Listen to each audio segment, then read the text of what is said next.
Ya llegó al cine la última película de Jordan Peele, Nope. Y en esta ocasión, mi queridísimo Dani Virgen se lanzó a realizar unas entrevistas increíbles como colaborador de Fuera de Foco. Él nos prestó su talento para poder realizar esta actividad y poder presentártela aquí en este canal. Así que prepárate porque aquí viene una entrevista increíble. Muchas gracias, Dani Virgen. También vayan a seguirlo a su canal de Somos Geeks. Sin más que agregar, veamos qué respondió el elenco de Nope. Would you like to do a blockbuster, a mega blockbuster someday? Something like superheroes or...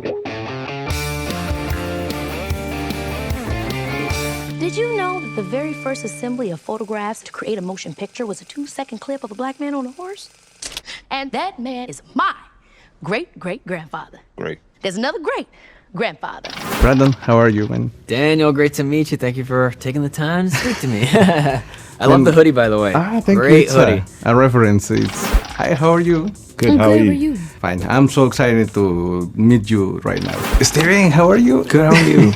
Hi, man. How are you? Good. How are you, man? I love you. I have that. Sure. Yeah. Yeah, it's a reference to the movie. Yeah. I have a lot of questions, and you are the perfect person to answer this. Okay. Each movie that you did is bigger than the previous one, right? Would you like to do a blockbuster, a mega blockbuster someday? Something like superheroes or... You know, if I ever took on superheroes, you probably wouldn't know it until the movie was done. It's too late or something. You know, I feel like I have a responsibility, in a way, to the audience to use every resource I have to make my films, and so that's why they keep getting bigger and bigger. And you know, it ultimately it depends what story I have to tell. But you're right. This was my most ambitious by far. Yeah, this is the third one, no? And the fourth, I think the must be very giant. Yeah, it's hard to go bigger. I'll see what I can do. The title of the movie are so confusing, but it's creative too. Tell me about a time when you had to say no in the real life. Maybe something supernatural or like that. No. Yeah, if I have animals in my house, I go nope. I ain't got time for it. I don't got time to find you, have this fight with you. No, we're not doing that. No. I remember there was a bird that tried to get in my house. I was like, ooh, nope, and close that. But yeah. Yeah, but them birds can be vicious, especially if they're going in with their swarm. One time I was out somewhere, I was on vacation, and I mean, this bird was pretty much like stepping to me, like type vibe, like got real low, almost took my wig off. So I definitely was like, nope to that. You know, growing up, I used to get these things in Korean. They're called kawi dreams, which are sleep paralysis. And I would wake up when I was like very tired, and my body would be frozen. And one time in college, I was studying for an exam, and it was like 4 a.m, so I finally had to go to sleep. And then I went to sleep, but I couldn't fall asleep, so I like slipped into sleep paralysis. And I opened my eyes and I looked down, and there was this woman's head on my stomach just staring at me. I didn't go back to sleep after that. It's so disgusting, no? Wow. Yeah, I mean, you know, just your run-of-the-mill hallucination. 4 a.m. Okay. Don't judge me. That's why back at the Haywood Ranch, as the only black-owned horse trainers in Hollywood, we like to say, since the moment pictures could move, we had skin in the game. What was your inspiration, you both, to create your character? There was a Little Bibby. There's a character. There's a rapper called Little Bibby, and I yeah, and I can't, yeah. And then I just was fascinated by how introverted he was, and how still he was, and how slow he was, but he still commanded attention. So I was just like a rapper like that could rise to that. So that I found him. He was a person that I would like shape a lot of like ideas around. Okay, I saw the movie yesterday, and I can see some kind of Clint Eastwood feeling. Clint Eastwood was a bit in there. It was a bit, no, yeah, because I watched, I had that Buck and Preacher. I had that in the house, and then I had what's the Clint Eastwood film that he is? Dirty Harry. Yeah. I had that in the house, and I would just play it, and I wouldn't watch it. I would just take it, and I go, oh yeah.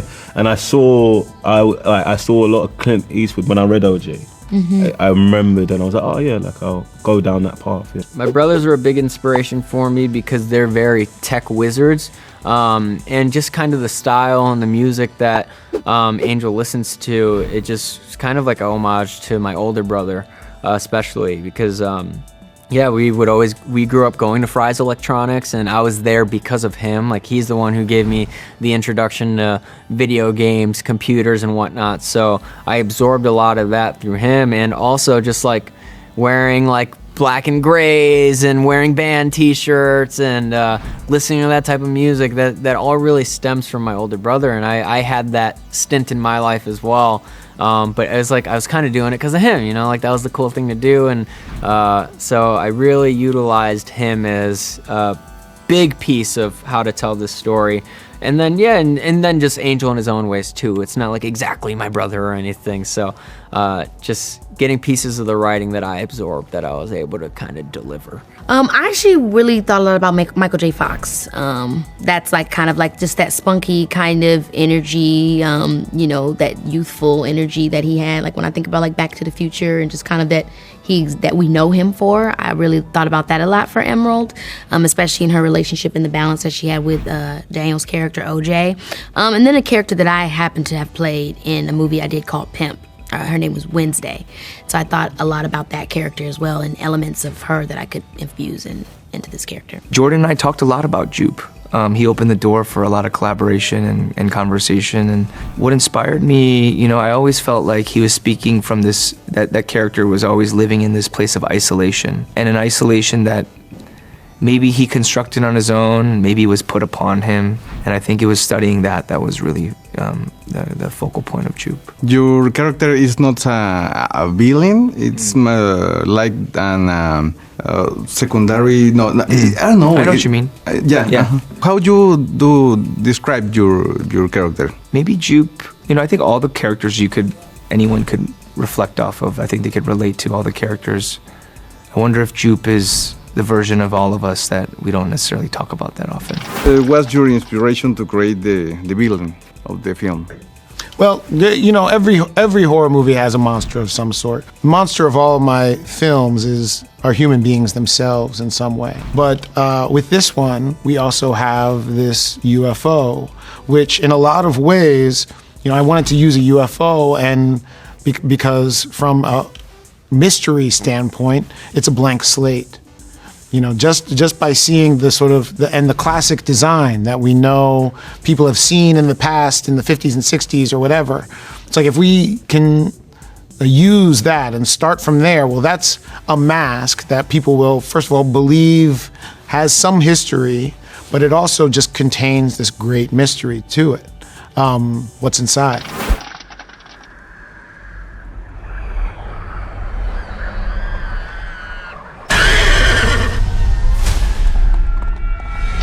What message do you think people will take away from the story of Nope? I don't know. And I think that's what's exciting about it, is that everyone's going to take different things from it because it's such a piece that would unlock. See, it's about spectacle, but it's like, what does spectacle mean to you? You know, so it's. I think that's what's amazing about Jordan's work, is that everyone is like, whatever their message shows where they're at in themselves and what they care about, which is what art. I think there's going to be multiple. I don't think that there'll be... And I think the film wasn't made for one message, you know? I think there's so many different metaphors that people can all take different meanings from. I know I took my own different meanings than, I'm sure, than Daniel or Kiki when we watched the film. And even Jordan made it for a purpose, but I think he had the understanding as well of like a lot of people will take many different things away from this. It's not just one direction. Yeah, I think that's a cool aspect of this film, and I think that's what's going to surprise a lot of people too with the film. I don't think people expected this type of piece from Jordan, so I'm excited for people to watch it. I think there's a lot to take from it. Like Daniel said, I think for me, I took a lot from the sibling storyline and just family in general, and how our desires as individuals to be a part of something greater than ourselves, or to be driven to validate ourselves with something outside of us, when sometimes what we're looking for or the ways in which we're wanting to actually be seen are a lot closer than we think. Honestly, I don't know. I think a lot of people will take a lot of different things. What's your take on it? A lot of spoilers. Yeah, right. I think there's a lot to consider after you watch this movie. Yeah, it's not only a horror movie; it's a movie with a social message too, no? Yeah, but then you can also look back at all the horror movies, and I feel like don't take the metaphor literally. They're all kind of social commentaries too, right? I really hope people will say, you know what, that was a summer blockbuster that was original. That there was no pre-existing IP for. It just came and it's new, and now we have a movie to enjoy. And I hope that the industry continues to push for original stories. Okay, thank you very much. I saw the movie yesterday, and it's so cool, man. Thank you, man. Thank you. So glad you liked it. Okay. It's okay. Thank you. Cheers. Thank you so much. Thank you so much. Thank you. Appreciate you. Thank you.